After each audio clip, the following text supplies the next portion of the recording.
You know it's time to let go, but your heart keeps finding reasons to stay. You tell yourself maybe he just needs more time. Maybe he'll finally see your worth. Maybe it'll hurt less if I wait for closure. But here's the truth, sis. Letting go does not mean you stopped caring. It means you started finally caring for you. And I know that this is the hardest part because women like us, we don't quit easily. We hold on, we fight, we pray, we give grace, and sometimes to our own detriment. Today, we're talking about the tug of war between our heads and our hearts. The part of you that knows this relationship is in alignment, and the other part of you that's scared to lose the version of love you imagine. We're going to walk through what detachment really means, how to release it with compassion, and why letting go is not weakness, it's wisdom. Sis, welcome. I am Marshaun Olaniyan, and I specifically work with and help Black professional women who need help with relaxing their boss mode because they're so used to being in their masculine energy at work that sometimes they just need help to transition into their softer side when they're in the relationship without feeling like they have to give up all of their power or all of their control. So that's who I help. And thank you so much for being here. Listen, we have a lot to cover. Welcome. You are listening to KCCR Brownstone Cityscapes Radio and or watching it. This is Love Restore. I'm your host, Marshaun Olaniyan. Thank you so much for being here for these next 30 minutes. As I've said plenty of times, this is now the time for you to get your pencil and paper and take some notes. Don't just take the notes, apply what works for you, what I have spoken about today or getting ready to speak about today that touches your heart. That is the area where you can start working on. And then you take each week, piece by piece, to start working on these things. And if you continue to start working on these things, I mean, really put some energy and effort into working on becoming better you will absolutely notice that you will attract better energy to you. You will attract a better mate to you. You won't care so much if you're not in a relationship because you know that you are worth the wait.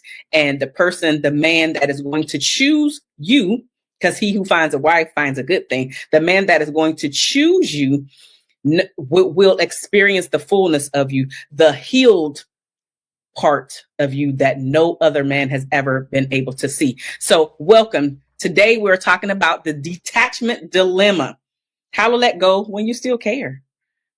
I mean, I've been there before. Have you been there before? I mean, many of us have been there where we still care. We know that we need to let this relationship go or this person go from our lives. And I know I'm specifically talking about romantic relationships here, but even think about some of the friendships in your life. The people that are, that you're attached to because of a time frame, meaning they've been my friend for 30 years. They've been my friend for 20 years. I've been there for this person. So there's a time attachment to you in this relationship. So yes, I'm specifically talking about romantic relationships, but if this applies to your friendships or even some of your familiar relationships that are not healthy for you, that is not healthy for your mental, that is not healthy for your physical, it's not healthy for your spiritual, it's not healthy for your financial, it's now time to make some tough decisions. Let's jump into this. The first thing that came to mind was the myth that we have to have the first thing that came to mind, let me run that back. The first thing that came to mind is the myth of the complete closure. Closure isn't a conversation. It's a decision. It's literally saying, today I'm deciding to end this. Today I'm deciding to end this relationship. Today I'm deciding to stop waiting on whatever, fill in the blank. Waiting for the perfect ending only delays your healing. You cannot start to heal if you are still stuck in said situation, around the same energy, in the same environment, feeling the exact same way, never getting the answers that you want. You're just stuck. And that healing, that wound could never begin to close, right? It can never begin to close if you're still in the situation. Maybe you have this love-hate relationship with texting. and you keep texting and texting and texting because you just want some closure. You just want the clarity. You're hoping that this response, this particular time, is different than before. Or if he has never responded, you are hoping that this is the time that he will see you, hear you, read your heart and the message that you have sent so he can make it hurt less for you. Can I let you in on a little secret? That rarely happens. And if it does, it rarely feels good.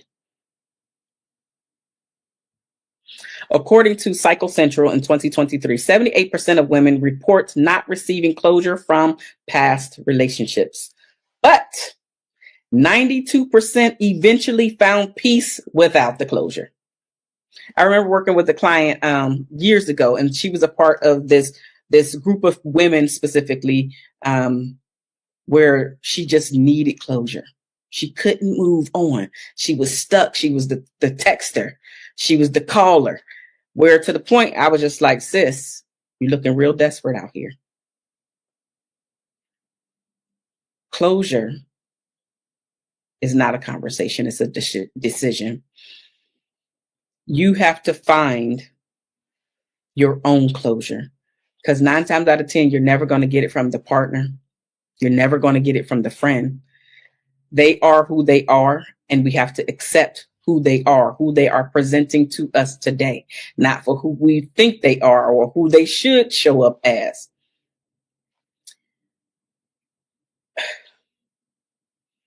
The myth of closure is keeping you stuck. The myth of you needing closure before you can move forward is stopping your growth journey.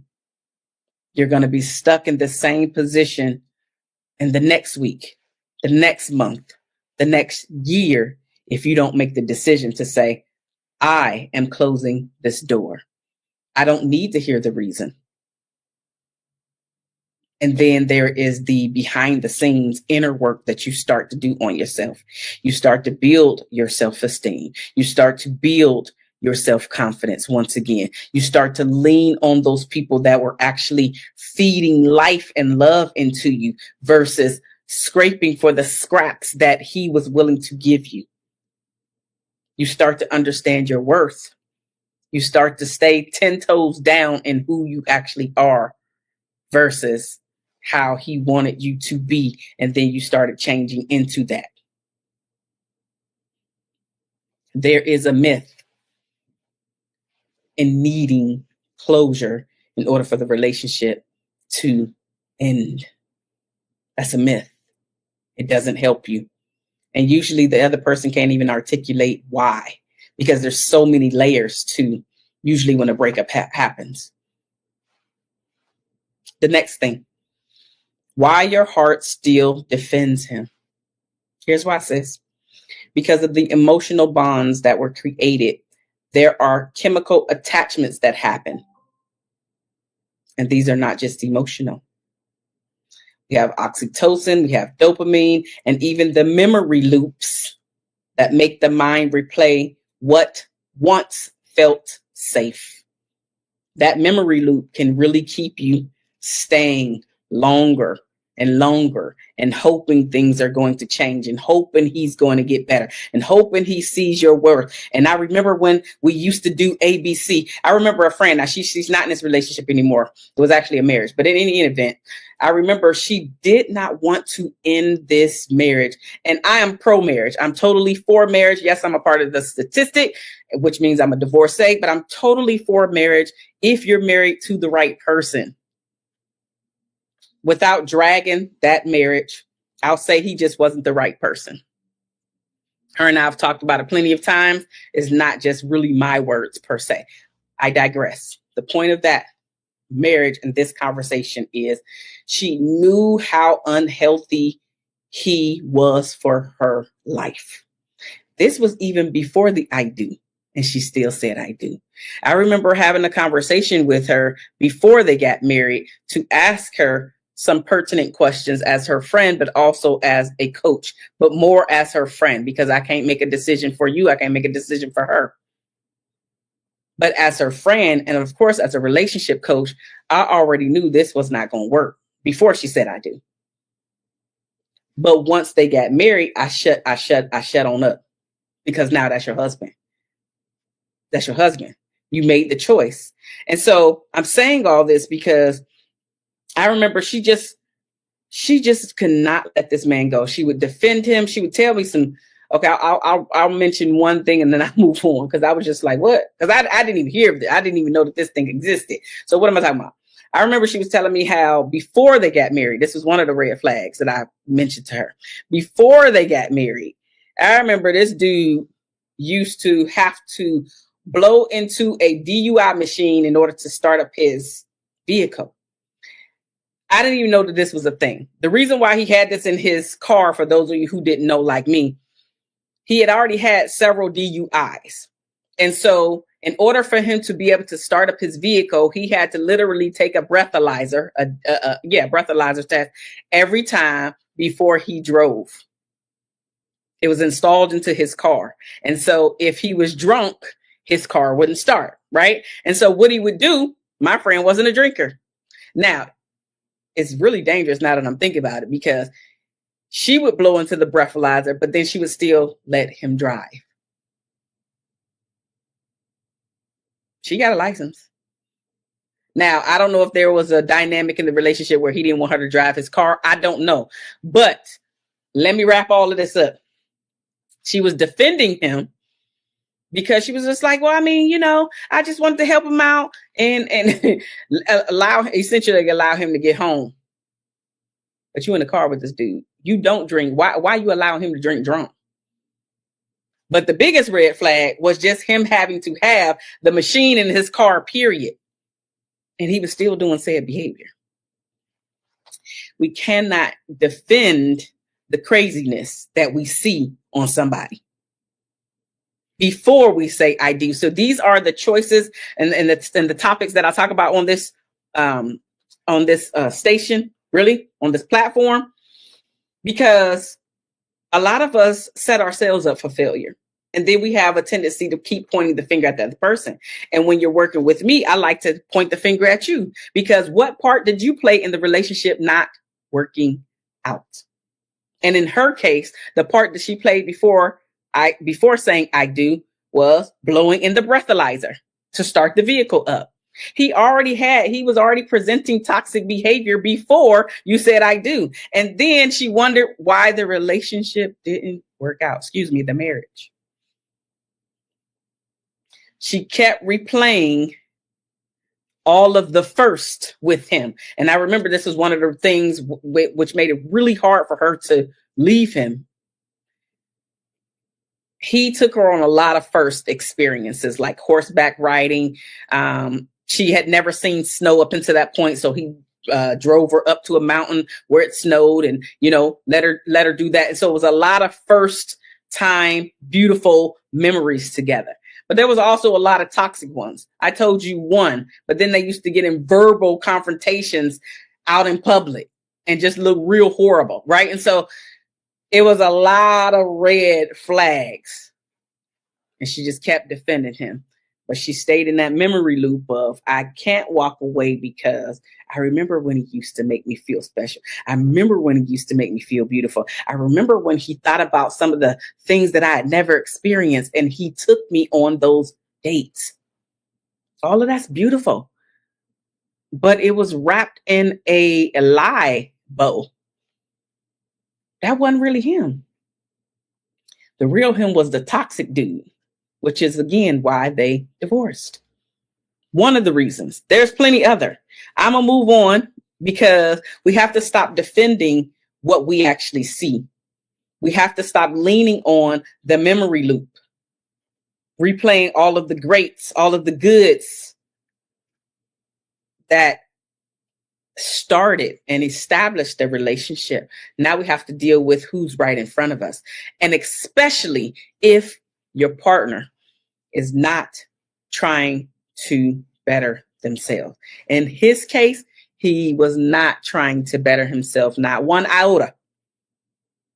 And up until the time that they got divorced, he wasn't trying to better himself. Sometimes your friends do see the writing on the wall before you do. And because I'm a coach plus a friend, there was plenty of things that I saw that we had conversations about before the I do. But at the end of the day, your choice is yours to make. She made her choice. And there it is.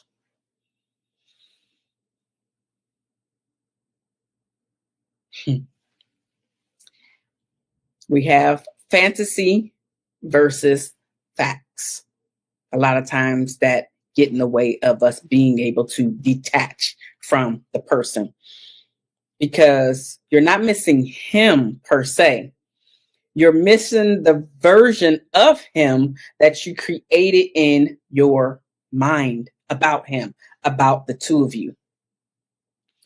And so then the real question becomes, what did he actually do to nurture the relationship? Because again, there's those memory loops. So that could be some of your evidence to say, here's what he actually did to nurture the relationship. But were those things the foundational values and characteristics in a partner that you wanted? A lot of us get caught up on, for instance, the good times, the great times, right? And they were not really remembering this person doesn't have the best interest at heart about me nor the relationship, because if he did, if I'm hurting about a certain topic, if I'm wanting to have a conversation about a certain topic and he keeps blowing me off or saying that we're going to have the conversation later on, but then later on never comes, he's never addressing it ever again. He gets ticked off whenever I bring A, B, C, D, E, F, G up. Is that really being on one accord with one another? Is that really having your values aligned with one another? You miss the version of him who texts good morning or who texts good night, not the one who ignored you for days. You remember the first good moments more vividly than the months and months and months of inconsistency, because we like to see and remember the good times. And I get it.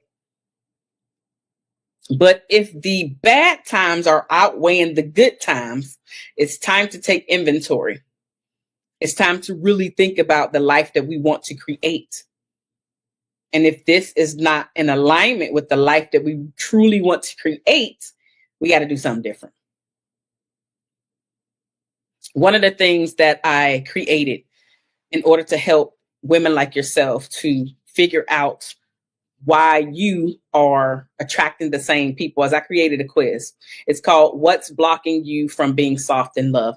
A lot of the questions on there are going to help you to understand why you keep attracting the same type of guy over and over again.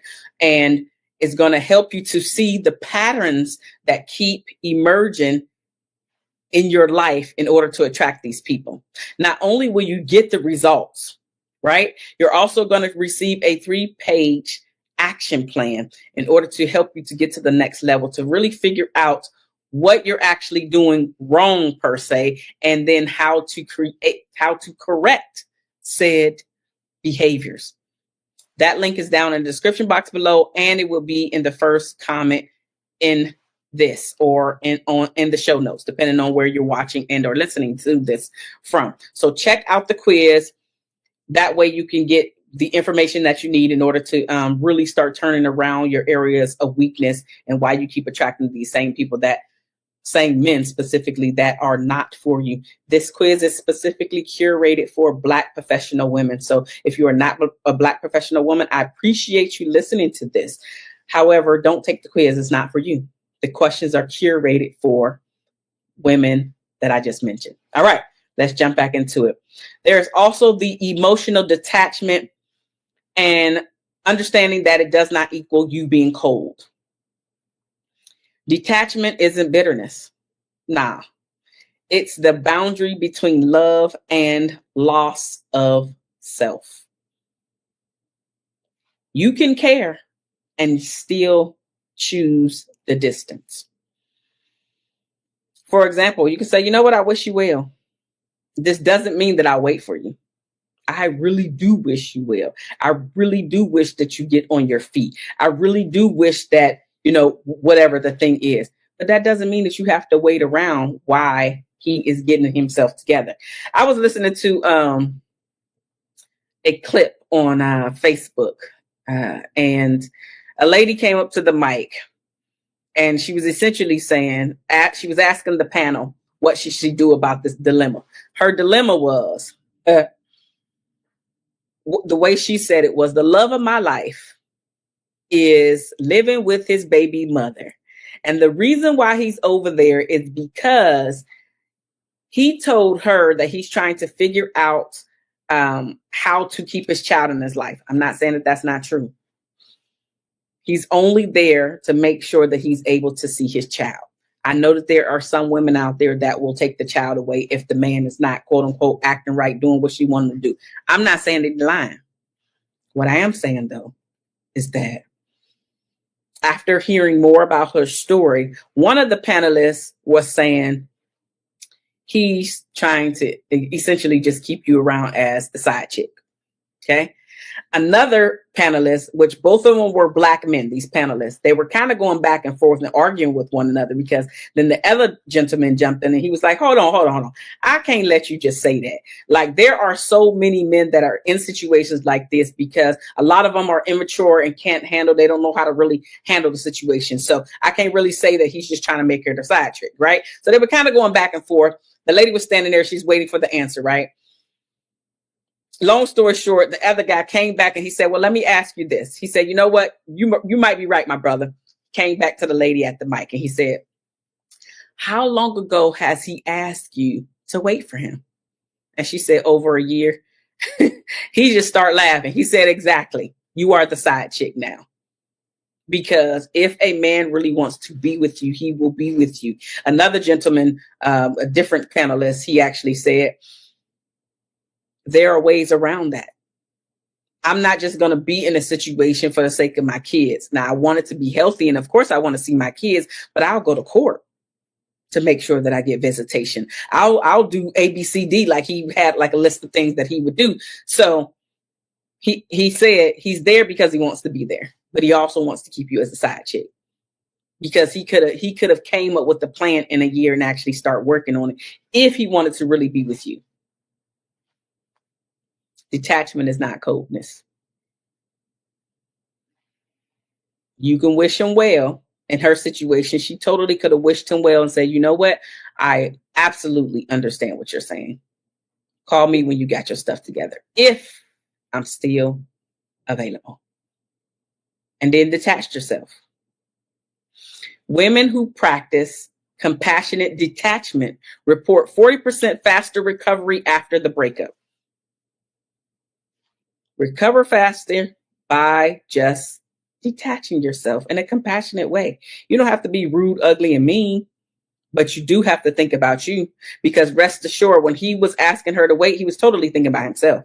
He wasn't thinking about her heart being on hold. He wasn't thinking about that he over there with this other woman, probably having intercourse and all this other stuff, building a family, telling her ABC, but he's still on the phone telling you D, E, and F, but not at the house with you anymore.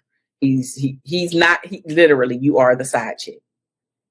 You can detach in a compassionate way and start to recover 40% faster by just taking back control of what you can control.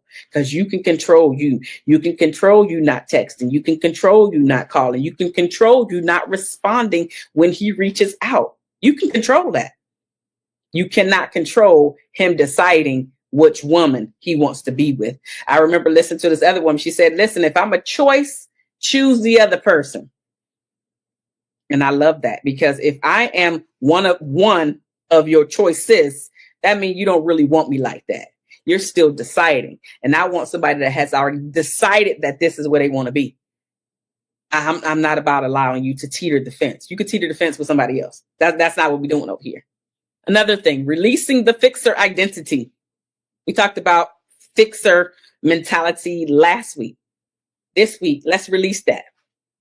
Release your fixer identity. You can't heal somebody by holding on to them. It doesn't work like that.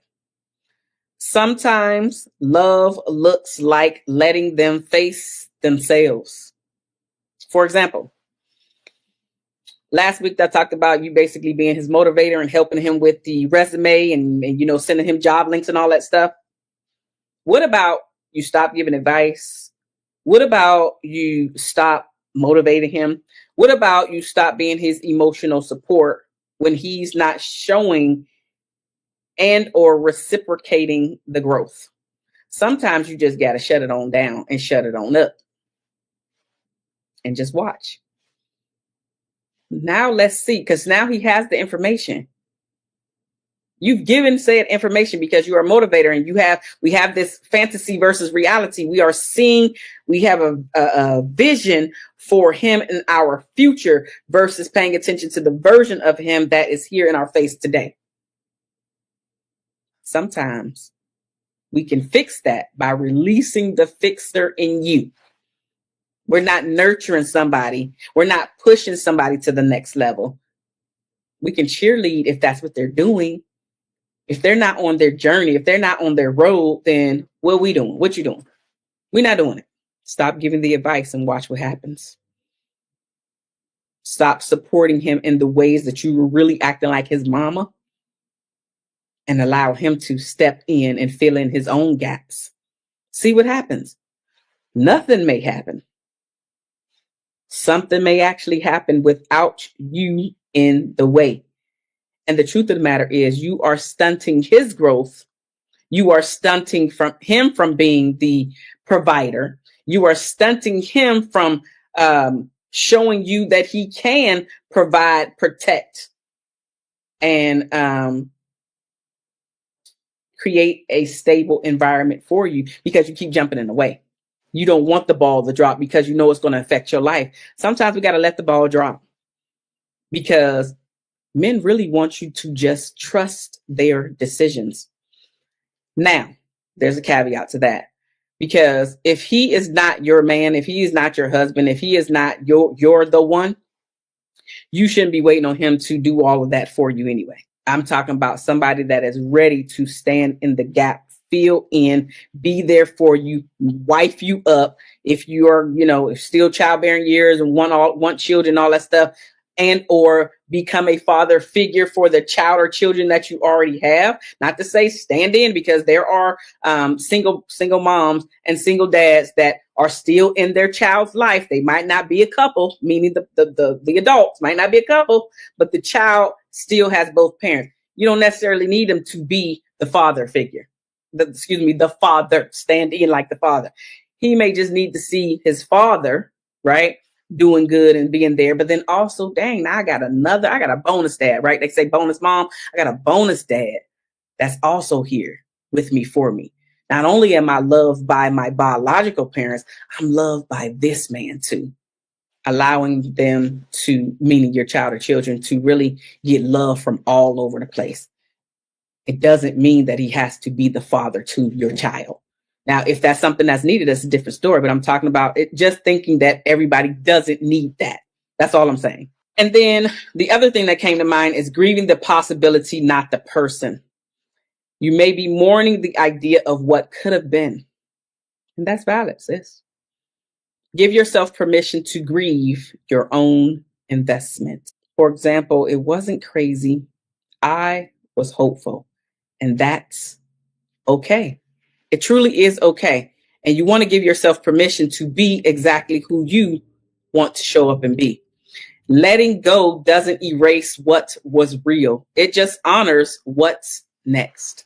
Sis, if you're tired of giving love that cost you your peace, take my quiz. What's blocking you from being soft in love? It'll help you uncover the exact belief that keep holding on to for too long, and show you how to make peace with releasing what no longer feed you, and then help you to gain the strength once again. I love you guys, and there's nothing that you can do about it. I'm Marshaun Olaniyan. The quiz is in the show notes. It's down in the description box below. It's in the first comment. It's somewhere there. Take the quiz today. I will see you next week.